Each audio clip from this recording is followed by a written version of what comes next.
الرجیم بسم اللہ الرحمن الرحیم۔ آج میرا موضوع تو کچھ اور تھا، لیکن میں نے جب یہ شعر سنا ہے، ملا کی اذان اور مجاہد کی اذان اور، کیا بچوں کو اذان میں فرق ہے؟ اذان تو وہی اللہ اکبر سے شروع ہو کے لا الہ الا اللہ محمد الرسول اللہ تک جاتی، یہی اذان ہے، اس کے علاوہ کوئی اذان نہیں ہے۔ تو پھر اقبال صاحب نے کیوں کہا ہے کہ ملا کی اذان اور مجاہد کی اذان اور؟ کون سا بچہ بتائے گا؟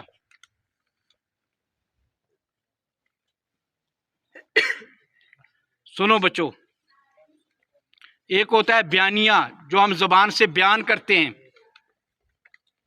جس طرح اللہ کا شکر ادا کرنا، کہتے ہیں یا اللہ تیرا شکر ہے، یا اللہ تیرا شکر ہے، سبحان اللہ و بحمدہ سبحان اللہ عظیم۔ لیکن یہ تو ہم زبان سے ادا کرتے ہیں، زبان سے ادا کرنا کوئی معنی نہیں رکھتا ہے جب تک اس میں آپ کا عمل شامل نہ ہو۔ شکر کا مقصد یہ ہے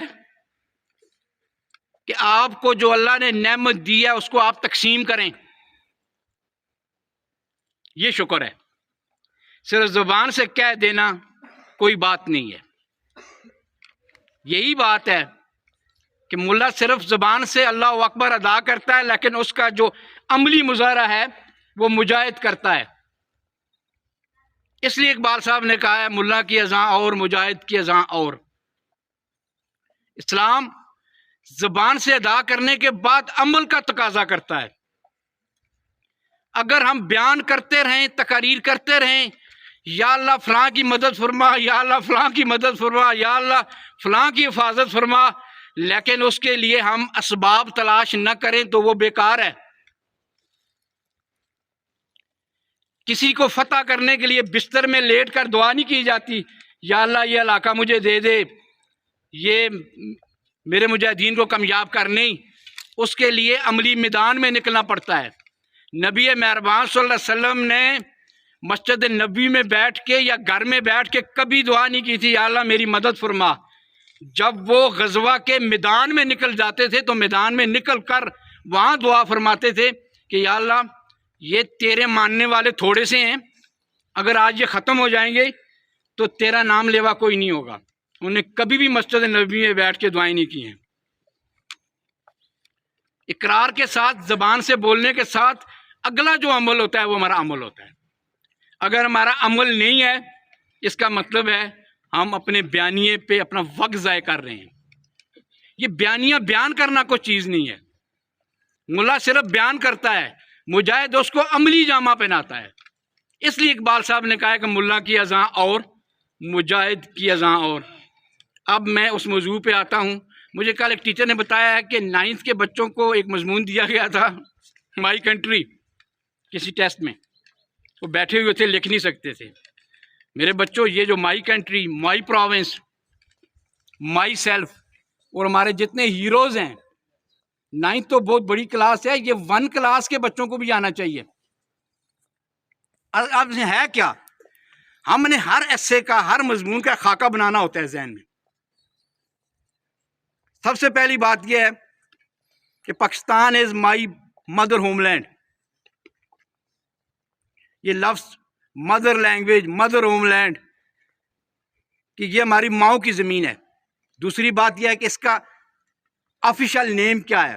اس official name is Islamic Republic of Pakistan. اس کے بعد یہ کب قائم ہوا؟ 1947 میں۔ اس کے کتنے پروونس ہیں؟ اس میں کتنے موسم ہیں؟ اس میں میجر کراپس کون کون سی ہیں؟ جو چیزیں آپ کھاتے ہیں یہ میجر کراپس ہیں۔ رائس ہے، ویٹ ہے اور کاٹن ہے، یہ میجر کراپس ہیں۔ 2 crops are food crops and the 3rd crop is cash crop، جس کو ہم بیچتے ہیں۔ جس فصل کو ہم بیچتے ہیں، کھاتے نہیں ہیں، اسے کیا کہتے ہیں؟ Cash crop. اس کے بعد صوبوں کے نام، مزید آگے یہ چند چیزیں۔ کیپیٹل اس کا کون سا ہے؟ اور بچے کو بتا دیں جی کرنسی کون سی ہے؟ بالکل، شاباش۔ اور جی نیشنل لینگویج کون سی ہے؟ ٹھیک ہے، شاباش. Animal bird. اینیملز، ہاں پاکستان کا اینیمل کون سا ہے؟ برڈز کون سا ہے؟ اور کیا چیز ہے اس میں؟ کھیل کون سی ہے؟ ڈریس کون سا ہے؟ جی جی. اور جی بچوں، یہ آج میں نے آپ کو مضمون یاد کروانا ہے. جی یہ بول رہے تھے یہاں سے. National point. نیشنل پوئٹ کون سے ہیں؟ National leader. نیشنل ہیرو کون سے ہیں؟ چاند ایک کے نام لکھ دیں. جی بچے، کون سا؟ نیشنل گیم ہم نے کیا دیا تھا وہ ہاکی ہے. اور آگے جائیں جی. نیشنل فلاور کون سا ہے؟ شہباز. کون سا ہے؟ جاسمین ہے. جی. نیشنل پوئٹ ہو گیا بچے، علامہ محمد اقبال ہے. جی. فاؤنڈر، ہاں فرسٹ گورنر جنرل اس کے قائد اعظم محمد علی جناح ہے. جی. اور جی فلیگ میں کون سے کلرز ہیں؟ Green and white. بالکل ٹھیک ہے. فلیگ میں کون سے کلر ہیں؟ اس کا ترانہ کس نے لکھا تھا؟ نیشنل ایتھم. ہو روٹ نیشنل ایتھم؟ حفیظ جلندری. میرے خیال میں بیٹے یہ 15-20 سینٹینس تو ہو گئے ہیں. تو پھر مائی کنٹری پہ ایسے لکھنا آپ لکھ سکیں گے آپ؟ اس کے بعد آتی ہیں ہمارے نیشنل ہیروز. مائی پروونس کو بھی شامل کریں. اس کے بعد آتے ہیں نیشنل ہیروز. تو نیشنل ہیروز کا بھی یہی ہوتا ہے. آپ مت انگلی رکھ کے رٹا لگائیں کسی چیز کو. کسی رٹے لگانے کی ضرورت نہیں ہے. آپ اگر گروپ ڈسکشن میں کلاس میں 2-3 بچے اس کو ڈسکس کر لیں، کسی ایک نیشنل ہیرو کو، ان کا نام کیا ہے، کب پیدا ہوئے ہیں، کہاں پہ پیدا ہوئے ہیں، ابتدائی تعلیم کہاں سے حاصل کی ہے، سیکنڈری تعلیم کہاں سے حاصل کیا، ہائر ایجوکیشن کہاں پہ حاصل کی ہے، ان کا پیشہ کیا تھا اور ان کی پہچان کیا تھی. دیکھیں بعض اوقات پیشہ پہچان نہیں بنتا ہے، پروفیشن اور پیشن پہچان بن جاتا ہے، پیشہ پہچان نہیں بنتا ہے. اب احمد فراز جو تھے، آپ نے نام سنا ہے احمد فراز کا؟ احمد فراز شاید نا آپ کی ہو سکتا ہے کورس میں بھی ان کی کوئی غزل ہو. احمد فراز پیشے کے اعتبار سے کلرک تھے، لیکن کسی کو پتہ نہیں تھا کہ وہ پیشے کے اعتبار سے کلرک ہیں. لیکن وہ جو مشہور ہوئے ہیں وہ پیشے کے اعتبار سے مشہور نہیں ہوئے ہیں، پیشن کے. بعض اوقات پیشہ، پروفیشن اور پیشن ایک جیسے ہوتے ہیں، لیکن بعض اوقات پیشہ اور پیشن الگ الگ ہو جاتے ہیں. بہت سے لوگ ایسے ہیں جو اچھے ڈاکٹر ہیں، لیکن ان کی وجہ شہرت اچھے ڈاکٹر کی نہیں ہے. ان کی وجہ شہرت کوئی اور ہے. ان کا پیشن ہے، پیشہ نہیں ہے، پروفیشن نہیں ہے. احمد فراز کلرک تھے، لیکن ان کی جو وجہ شہرت ہے اپنے پیشن کی وجہ سے ایز اے پوئٹ. تو اس لیے آپ کلاس میں بیٹھ کے 5-10 منٹ کے لیے کسی ایک نیشنل ہیرو کو ڈسکس کریں.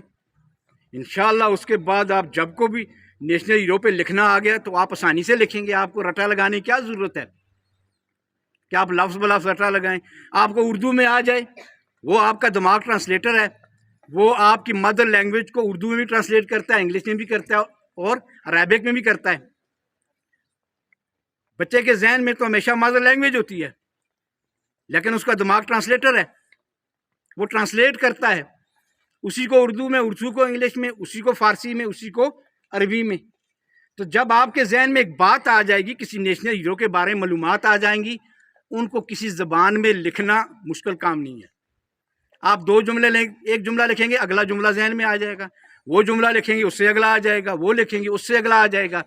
اس لیے رٹے سے بچنے کے لیے ڈسکشن کیا کریں. 2-4 بچے پوری کلاس بیٹھ کے نیشنل ہیرو پہ، مائی کنٹری پہ، مائی پروونس پہ، جس چیز پہ، مائی سیلف پہ، کرنٹ افیئرز پہ، ساری چیزوں پہ جب آپ ڈسکس کریں گے تو یہ چیزیں آپ کو ہمیشہ کے لیے یاد رہیں گی. تو میرے بچوں، ڈسکشن کرنی ہے، رٹا نہیں لگانا ہے کسی چیز کو. وما علینا الا البلاغ.